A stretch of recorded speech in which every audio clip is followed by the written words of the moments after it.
Hello friends, आज हम इस वीडियो में फ्रैक्शन समझेंगे। फ्रैक्शन क्या होते हैं? जैसे मैंने यहाँ पे एक सर्कल बनाया, ठीक है। अगर इस सर्कल, ये एक पूरा सर्कल है और इस सर्कल को मैंने टू पार्ट्स में डिवाइड कर रखा है, एक सेंटर में लाइन ड्रॉ करके। ये क्या है? एक पूरा सर्कल, और यहाँ पे ये टू पार्ट्स में डिवाइड है, ठीक है। तो सर्कल क्या है? ये वन सर्कल है, वन सर्कल। और यहाँ पे क्या है? इसके ये टू पार्ट्स हैं। तो ये क्या हो गया? 1/2, यानी कि एक सर्कल के टू पार्ट्स हो गए। वन सर्कल के टू पार्ट्स हो गए, तो क्या फ्रैक्शन हो गया? ये 1/2। अगर मैं इसको और इसके एक लाइन और ड्रॉ कर देती हूँ तो कितने पार्ट्स हो जाएंगे इसमें? 1 2 3 4। तो क्या हो जाएगा? ये 1/4, यानी कि इसका हर ईच पार्ट, जो हर एक पार्ट है वो 1/4 है, ठीक है। अगर मैं इसमें एक लाइन और ड्रॉ कर देती हूँ तो कितने पार्ट हो जाएंगे? 1 2 3 4 5 6। तो क्या हो जाएगा? 1/6, यानी कि एक सर्कल के अंदर 6 पार्ट्स हो गए। तो हर एक पार्ट क्या हो जाएगा? 1/6 1/6 1/6 हो जाएगा, ठीक है। ऐसे हम किसी भी चीज को हम डिवाइड जब करते हैं इक्वल पार्ट्स में तो वो फ्रैक्शन होता है। अगर हम एक ट्रायंगल की बात करें और ट्रायंगल को मैं बीच में से एक लाइन ड्रॉ कर देती हूँ तो ये दोनों इक्वल पार्ट्स में डिवाइड नहीं होंगे, तो ये हमारा 1/2 नहीं होगा, ये फ्रैक्शन नहीं होगा, ठीक है। फ्रैक्शन के अंदर हम ये चीज याद रखें कि जब भी हम कोई चीज डिवाइड करते हैं तो वो इक्वली पार्ट में डिवाइड होनी चाहिए। अगर वो इक्वल पार्ट्स में डिवाइड है तो ही वो हमारा फ्रैक्शन में आएगा। जैसे कि हम एक रेक्टेंगल ले लेते हैं। अगर इस रेक्टेंगल को मैंने 1 2 और 3 4 पार्ट्स में डिवाइड कर दिया, तो यानी कि एक रेक्टेंगल था और उसके मैंने 4 पार्ट्स कर दिए, तो 1/4 हो गया, यानी कि हर एक पार्ट क्या है? 1/4। ऐसे ही हमें जैसे कोई मान लो सर्कल दिया हुआ है और उसके अंदर हमें एक पार्ट जो है हमारा वो शेडेड है, तो हम इसको किस तरीके से लिखेंगे? हम इसको ऐसे लिखेंगे कि एक सर्कल है, उसमें हमारा ये कितने पार्ट्स हैं टोटल? ये 2 पार्ट्स हैं। 2 पार्ट में 1 पार्ट क्या है? शेडेड है, तो जो पार्ट शेडेड है वो हमारा ऊपर आएगा। ऐसे ही यहाँ पे एक मैंने रेक्टेंगल बना लिया और इसमें मैंने ये 2 पार्ट्स जो हैं ये मैंने शेडेड कर दिए। टोटल कितने पार्ट्स हैं?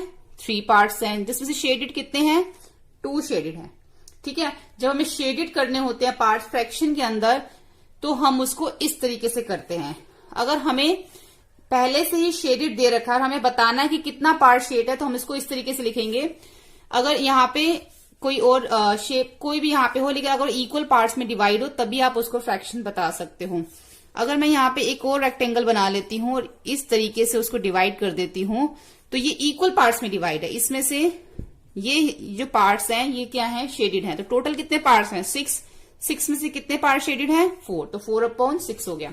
अगर आपको बोला जाता है कि आपको 5/10 पार्ट्स जो है वो शेडेड करने हैं तो आप कैसे करोगे? पहले तो आप यहाँ पे 6 आ जाएगा। पहले तो आपको जिस भी चीज में बोला जाएगा वो करने के लिए, तो पहले आपको इसके अंदर कितने पार्ट्स बनाने पड़ेंगे? 10 तो पार्ट्स बनाने पड़ेंगे।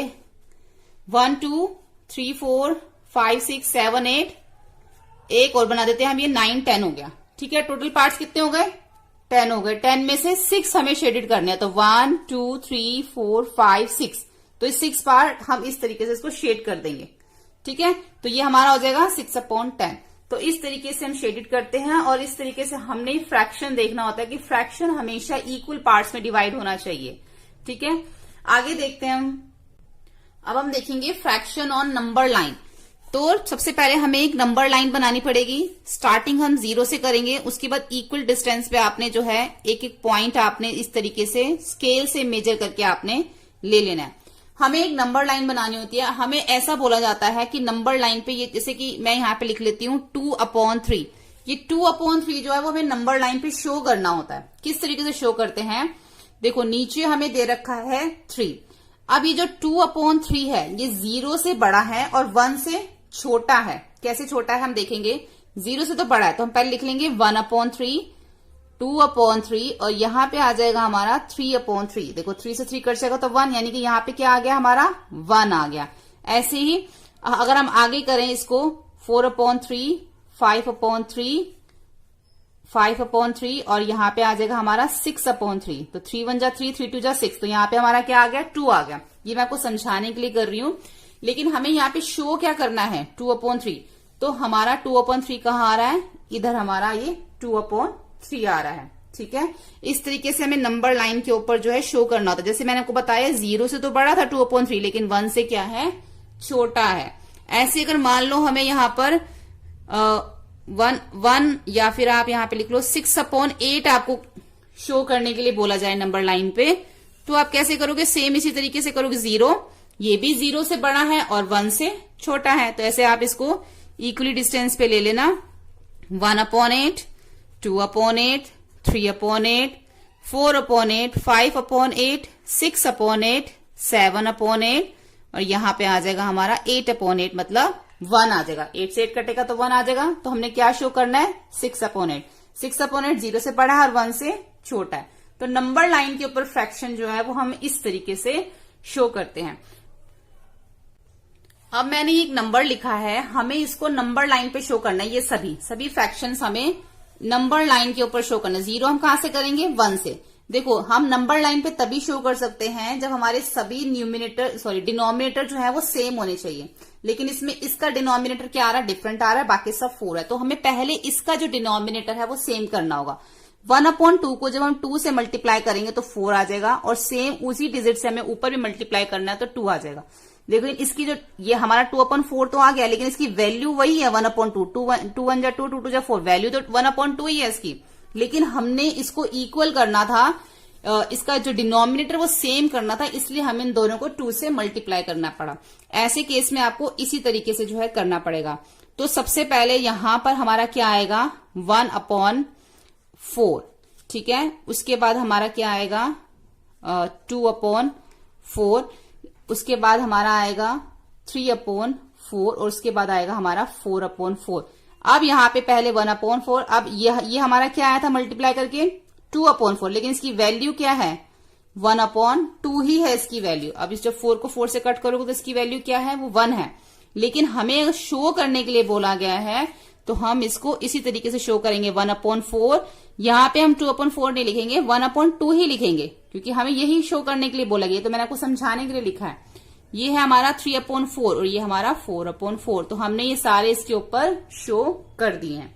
ठीक है, अब हम देखेंगे प्रॉपर, इम्प्रॉपर और मिक्स फ्रैक्शन क्या होते हैं। जब भी हम फ्रैक्शन लिखते हैं उसमें एक न्यूमिनेटर होता है और एक डिनोमिनेटर होता है। जब भी हम इस तरीके से लिखते हैं, जैसे 2/4 लिखा हुआ है हमारा, 6/3 लिखा हुआ है, 10/9 लिखा हुआ है। अगर हमारे ऊपर वाले, यहां पे हम 5 कर देते हैं। अब 5 बड़ा है 4 से, 6 बड़ा है 3 से, 10 बड़ा है 9 से। तो जब हमारे न्यूमिनेटर बड़े होते हैं डिनोमिनेटर से, ग्रेटर होते हैं, तो वो इम्प्रॉपर फ्रैक्शन में आ जाता है। जब हम इसको ऑपोजिट कर देते हैं कि 4/5, 3/6 और 9/10, और जब हमारे न्यूमिनेटर स्मॉल हो जाते हैं और डिनोमिनेटर ग्रेटर हो जाते हैं, तो वो हमारा होता है प्रॉपर फ्रैक्शन।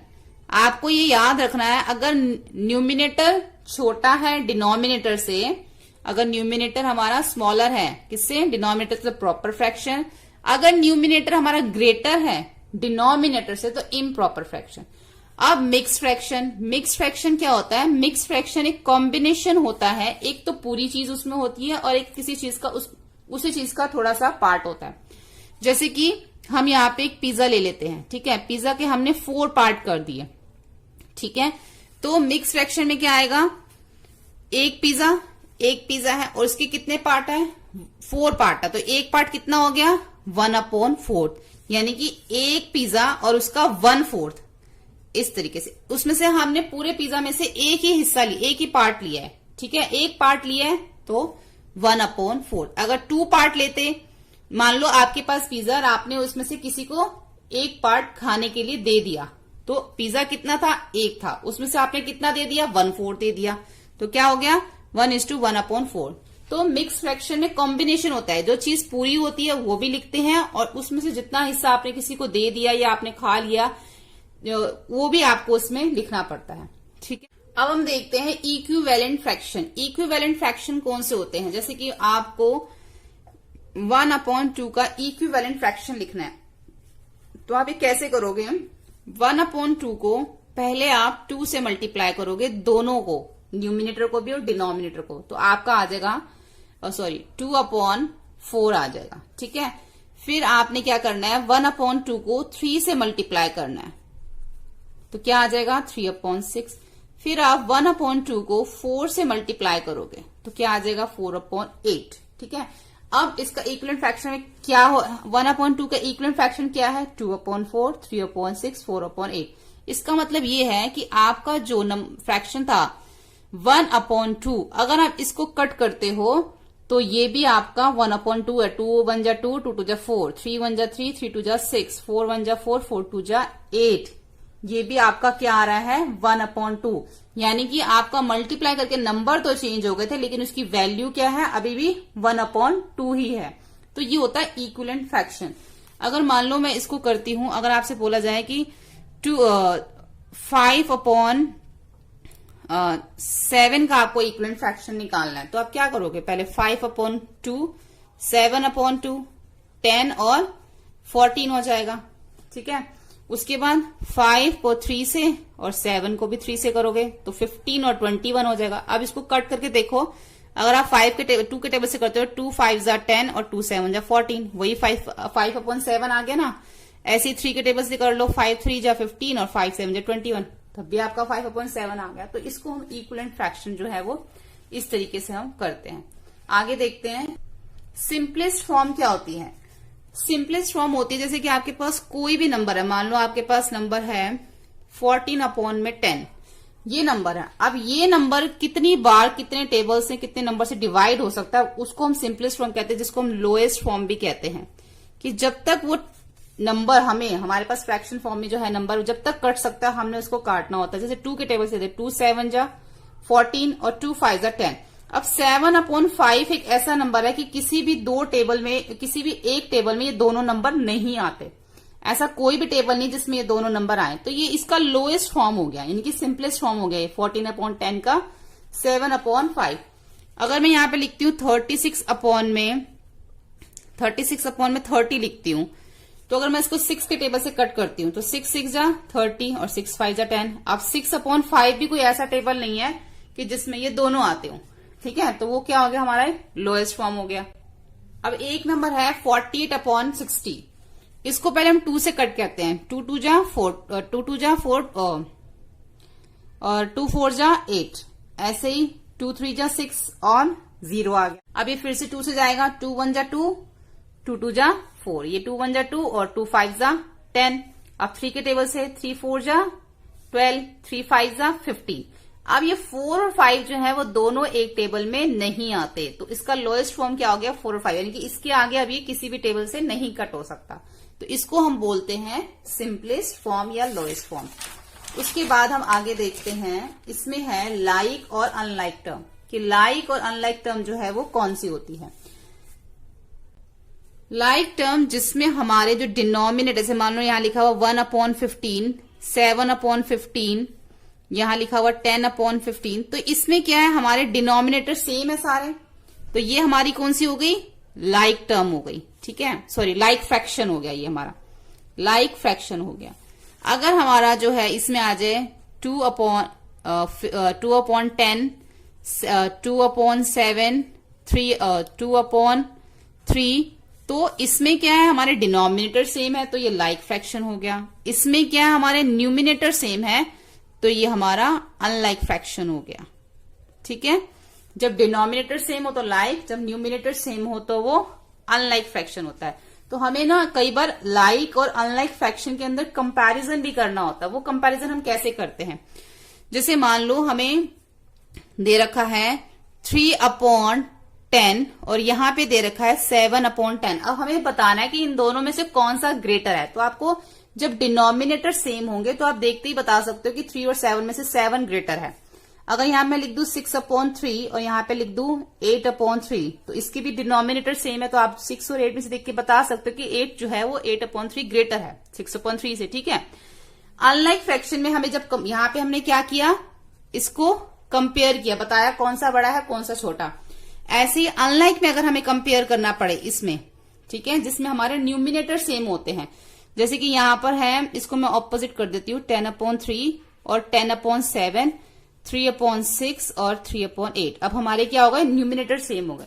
तो इस केस में क्या होता है, जब हम दोनों डिजिट को देखते हैं 3 और 7 में से कौन सा ग्रेटर है, तो देख के तो आपको 7 ही ग्रेटर लग रहा है, लेकिन जो स्मॉलर वाला होगा वो हमारा ग्रेटर होगा। कौन से केस में? अनलाइक फ्रैक्शन में होगा ऐसे, ठीक है। जो हमारा स्मॉलर होगा वही ग्रेटर होगा।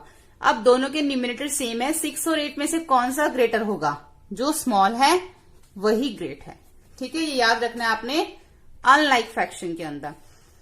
जब लाइक और अनलाइक होंगे फिर तो आप कर लोगे। अब कई बार ऐसा केस होता है कि जिसमें आपके ना ही वो लाइक होता है और ना ही अनलाइक होता है, लेकिन फिर भी आपको बताना होता है कि कौन सा ग्रेटर है और कौन सा स्मॉलर। जैसे कि आपके पास है 2/3 और यहां पर है 4/6। अब बताना कि इन दोनों में से कौन सा ग्रेटर है, तो कैसे बताओगे? इस केस में क्या करते हैं हम लोग, एलसीएम लेते हैं हमेशा डिनोमिनेटर का। कोई भी नंबर हो, जैसे 3 और 6 है, इसका हम एलसीएम ले लेंगे, 3 1 जा 3, 3 2 जा 6, फिर 2 से ले लेंगे, 2 1 जा 2। अब इन दोनों को मल्टीप्लाई कर देंगे तो क्या आ जाएगा? 3 2 जा 6। तो हमारा एलसीएम क्या आया? 6। अब हमें दोनों के डिनोमिनेटर 6 करने हैं। पहले हम लिख लेंगे 2/3 और इधर लिख लेंगे 4/6। 3 को हम 2 से मल्टीप्लाई करेंगे 6 आ जाएगा, सेम उसी डिजिट से ऊपर करेंगे 4 आ जाएगा। 6 को 1 से मल्टीप्लाई करेंगे 6, ऊपर भी 1 से करेंगे तो 4। दोनों ही सेम आ गए, बाई चांस है, इस दोनों ही जो है वो सेम आ गए हैं। तो इसको हम यहाँ पे 5 कर देते हैं, दोनों सेम हो गए ना। ये यहाँ पे 5 लिख देती हूँ मैं, क्योंकि मैंने अपनी तरफ से ही नंबर लिया था। 5/6, तो 5 को 1 से मल्टीप्लाई करेंगे तो ये 5/6 हो गया। तो अब एक क्या हो गया? 4/6 और एक हो गया 5/6। तो दोनों के डिनोमिनेटर सेम है। अब 4 और 5 में से कौन सा बिगर है? 5, तो 5/6 बड़ा होगा, ठीक है।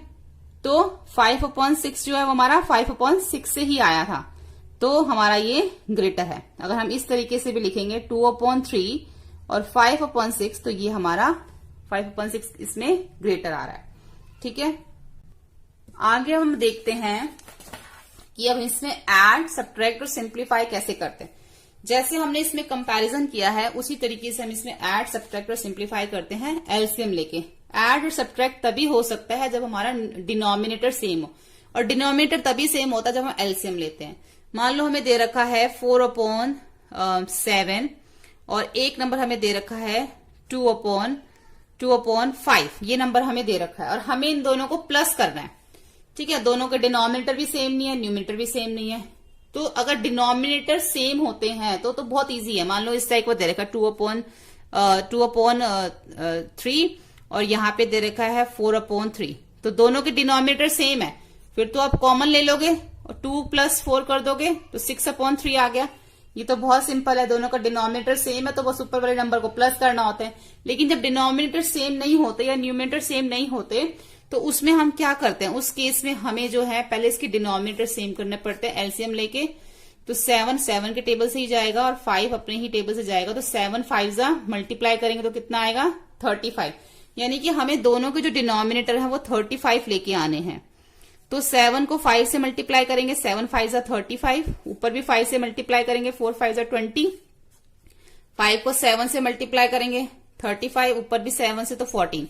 अब हमारे डिनोमिनेटर दोनों क्या हो गए? सेम हो गए, तो कॉमन ले लेंगे 35, 20 + 14, 20 + 14 कर देंगे तो कितना हो जाएगा? 34/35, ठीक है। इस तरीके से जो है हम ऐड करते हैं। ऐसे ही हम सेम सब्ट्रैक्ट करते हैं, बस यहाँ पे प्लस का साइन है, वहां पे हमारा माइनस का साइन होता है। हमें बस क्या करना होता है? डिनोमिनेटर सेम करने होते हैं एलसीएम लेके। तो इसी तरीके से आपने करना है, जब बस यहाँ पे प्लस का साइन है वहां पे आपको माइनस का साइन लगाना होगा।